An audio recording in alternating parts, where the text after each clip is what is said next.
महाराष्ट्र शासनाने अनुसूचित जातीचं उपवर्गीकरण करण्याचं ठरवलेलं आहे आणि त्या अनुषंगाने त्यांना अर्ध्या रात्री 10 एप्रिलला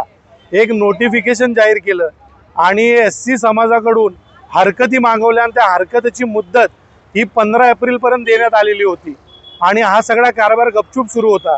तो आमच्यासारख्या काही चळवळीच्या कार्यकर्त्यांच्या लक्षात आला आणि आम्ही त्यांचा डाव हाणून पाडला, त्याची जागृती केली, त्याचा विरोध केला आणि त्याचा आज असा इफेक्ट झालाय की आपले जे सामाजिक न्याय मंत्री संजय शिरसाट त्यांनी हरकतीची वेळ वाढवून ती 30 एप्रिलपर्यंत मुदत करण्यात आली आहे। पण आमचं असं म्हणणं आहे की आमचा वर्गीकरणाला तर विरोध आहेच, पण नक्की हरकती नोंदवायच्या कशा? जी बदर कमिटी आहे ज्याच्या अहवालावर